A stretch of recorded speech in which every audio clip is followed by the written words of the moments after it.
তার প্রসঙ্গে আসবো এবার বিশ্ব টেস্ট চ্যাম্পিয়নশিপে আবারও তালিকায় পিছিয়ে পড়েছে ভারত। কারণ ঘরের মাঠে পরাজয়ের পর হতাশ প্রাক্তনীরা সফররাজ খানকে দলে চাইছেন প্রাক্তন ক্রিকেটাররা, অর্থাৎ অপ্রত্যাশিত পরাজয়ের ধাক্কা এবার ঘরের মাঠে। বিস্তারিত যাব, সঙ্গে যুক্ত হয়েছে প্রতিনিধি শেখ মনিরুল। মনিরুল, কি জানতে পারছো? দেখো, তোমার হচ্ছে ইডেনে 2.5 দিনে টেস্ট জিতে নিয়েছে দক্ষিণ আফ্রিকা। 124 রানের লক্ষ্য তাড়া করতে গিয়ে মাত্র 93 রানে গুটিয়ে গেলেন ঋষভ পান্থা। ঘূর্ণির কাছে 30 রানে পরাস্ত হয় ভারত। এই হারের পর বিশ্ব টেস্ট চ্যাম্পিয়ন পয়েন্টে টেবিলে নেমে গেল টিম ইন্ডিয়া। অন্যদিকে পয়েন্ট টেবিলে উত্থান হলো দক্ষিণ আফ্রিকার। ইডেনে পরাজয়ের পর বিশ্ব টেস্ট চ্যাম্পিয়নশিপের পয়েন্ট তালিকায় এখন 4র্থ স্থানে নেমে গিয়েছে ভারত। আর বিশ্ব টেস্ট চ্যাম্পিয়নশিপের নতুন চক্রে এখনো পর্যন্ত 8 ম্যাচ খেলেছে টিম ইন্ডিয়া। এর মধ্যে 4 টেস্টে জয় পেলেও 3টিতে হেরে গিয়েছে শুভমান গিল। ভারতের পয়েন্ট শতাংশের হার 55.56 থেকে নেমে 54.17-তে পৌঁছেছে। এই পরিস্থিতিতে গুয়াহাটিতে জিতে কামব্যাক করতে মরিয়া থাকবে টিম ইন্ডিয়া, এটা স্বাভাবিক। তবে পরের টেস্ট শুরু 22শে নভেম্বর থেকে। পয়েন্ট তালিকার শীর্ষে রয়েছে অস্ট্রেলিয়া। 3 টেস্টে 3টিতেই জিতেছে অস্ট্রেলিয়া। 3 টেস্টে 3টিতে ইতিমধ্যে জিতেছে অস্ট্রেলিয়া, কিন্তু অস্ট্রেলিয়ার আগে এবার হচ্ছে পয়েন্ট তালিকা অস্ট্রেলিয়া এবং অজি দলের শতাংশের হার হচ্ছে 100%। ভারতকে হারিয়ে 2য় স্থানে উঠে এসেছে দক্ষিণ আফ্রিকা। নতুন সার্কেলে 3 টেস্টে 2টো জয় পেয়েছে দক্ষিণ আফ্রিকা।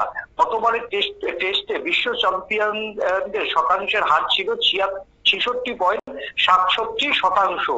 3য় স্থানে রয়েছে শ্রীলঙ্কা।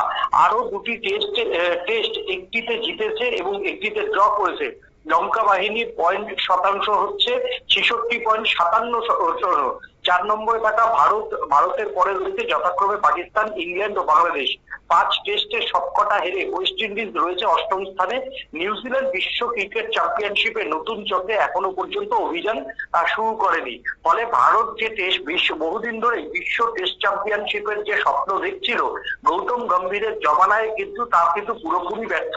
এর আগে দুবার ভারত কিন্তু বিশ্ব টেস্ট চ্যাম্পিয়নশিপের ফাইনাল খেলেছে, কিন্তু এই নতুন ভারত, শুভমান গিলের নেতৃত্বে যে নতুন ভারত, অর্থাৎ রোহিত কোহলিদের বাইপাস করে ইয়াং জেনারেশনকে নিয়ে যে স্বপ্ন দেখছে টিম ইন্ডিয়ার কোচ গৌতম গম্ভীর, সেটা কিন্তু আজকে হাতে নাতে প্রমাণ হয়ে গেল।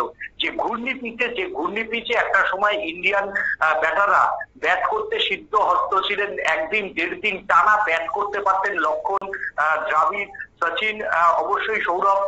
সেই তার পরবর্তী অধ্যায়ে কিন্তু এসছেন বিরাট কোহলি, রোহিত শর্মার মতো ক্রিকেটাররা, চেতেশ্বর পূজারার মতো ক্রিকেটাররা। কিন্তু একে একে এই সিনিয়ররা অবসর নিতেই ভারতের স্পিডের বিরুদ্ধে খেলার বা টেস্ট ক্রিকেটে যে ঘূর্ণি পিচে কিভাবে ধৈর্য ধরে ওই ক্রিজে পড়ে থাকতে হবে, সেইটা নতুন প্রজন্মের ব্যাটাররা হয় জানে না, আর না হলে তাদের টেস্ট ক্রিকেটটা খেলারই কোনো ইচ্ছা নেই।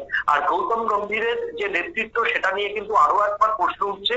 কারণ সরফরাজ খানের মতো যারা ডোমেস্টিক ক্রিকেটে বহুদিন ধরে রান করছে, রঞ্জি ক্রিকেটে যারা রান করছে, তাদেরকে কিন্তু ব্যস্ত রেখেই শুধুমাত্র IPL এ তার কাছাকাছি যে বলয়ে থাকা ক্রিকেটারদেরই কিন্তু দলে নেওয়ার দিকে মন দিয়েছে গৌতম গম্ভীর।